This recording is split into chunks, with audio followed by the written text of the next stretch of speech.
Bagaimana kabarnya hari ini? Alhamdulillah sehat semua ya. Apakah ada yang tidak masuk?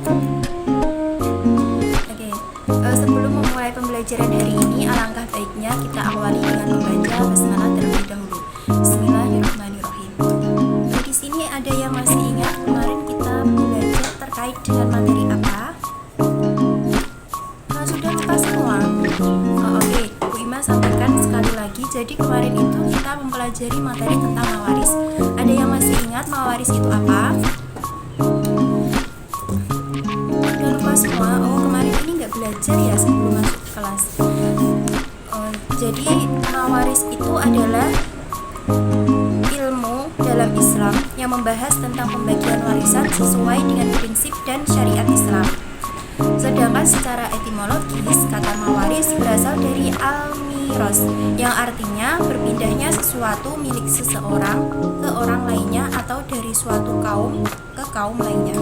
Nah, untuk rukun dari mawaris sendiri itu ada 3. Yang pertama ada pewaris atau muwaris, al-muwaris, yakni orang yang meninggal dunia dan ahli warisnya berhak untuk mewarisi harta peninggalannya. Yang kedua itu ada ahli waris atau al-waris, yaitu mereka yang berhak untuk menguasai atau menerima harta peninggalan pewaris dikarenakan adanya ikatan kekerabatan atau nasab atau ikatan perkawinan dan lain sebagainya. Dan yang terakhir ada harta warisan atau al-haqul maurus, yaitu segala jenis benda atau kepemilikan yang ditinggalkan pewaris, baik berupa uang, baik berupa tanah dan lain sebagainya. Nah, di sini saya akan menjelaskan ahli waris yang berhak menerima warisan baik dari golongan laki-laki maupun dari golongan perempuan.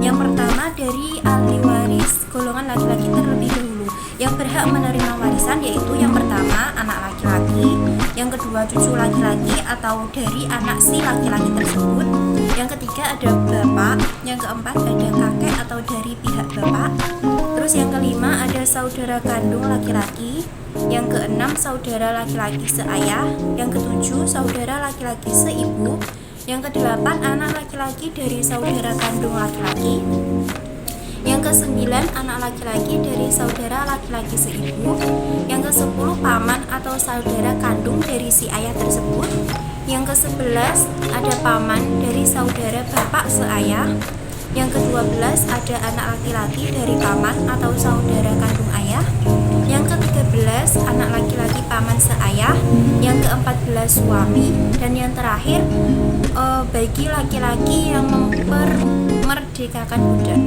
Ahli waris dari golongan perempuan yaitu yang pertama ada anak perempuan, yang kedua ada ibu, yang ketiga anak perempuan dari keturunan anak laki-laki, yang keempat ada nenek ibu dari ayah, yang kelima ada nenek ibu dari ibu, yang keenam ada saudara kandung perempuan, yang ketujuh ada saudara perempuan seayah, yang kedelapan ada saudara perempuan seibu, yang kesembilan ada istri, dan yang terakhir ada perempuan yang memperdekakan budak.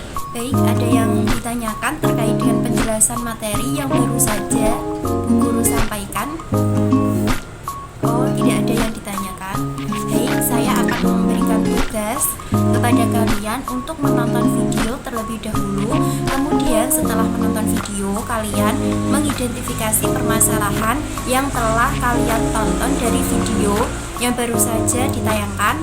Nah, setelah itu kalian mempresentasikan hasil dari mengidentifikasi masalah tersebut ke depan kelas.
sering saya sering dari 2018 sampai sekarang. Sekarang tanahnya udah berbentuk bangunan itu masih ada.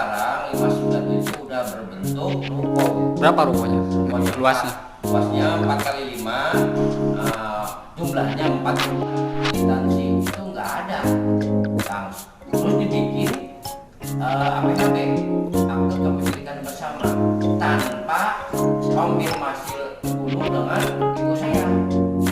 Kan itu harta geologinya harta bersama, kecuali harta dari kakeknya mungkin.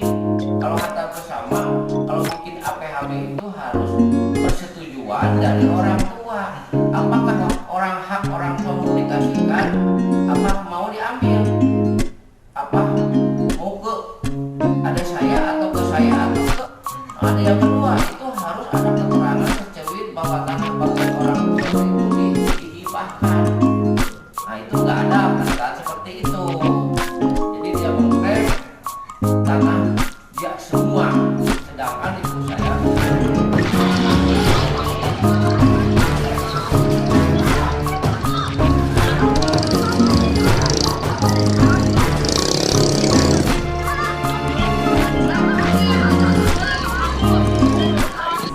selesai semua. Nah, di sini Bu Guru akan meminta dari kalian untuk maju satu persatu atau Ibu Guru tunjuk untuk membacakan terkait dengan solusi dari permasalahan tayangan dari video yang telah ditonton. Adapun solusi terkait dengan permasalahan dari tayangan video yang telah kalian tonton menurut Mbak Bella itu adalah yang pertama, adanya faktor yang menjadi pemicu terjadinya konflik adalah tingginya nilai jual tanah, letak dan jenis tanah, biaya pendaftaran pewarisan, tertundanya pewarisan, banyaknya ahli waris yang ada, dan adanya pluralisme hukum waris.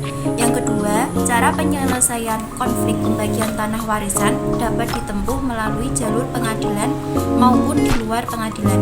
Penyelesaian konflik di luar pengadilan dapat dilakukan dengan cara mediasi. Sedangkan penyelesaian konflik melalui pengadilan dengan cara mengajukan gugatan agar dapat diselesaikan dengan putusan hakim maupun dengan putusan berdasarkan mediasi di pengadilan tersebut. Baik, kita akhiri pembelajaran pada hari ini dengan bacaan hamdalah alhamdulillahirabbil alamin, dengan jangan lupa untuk tetap belajar di rumah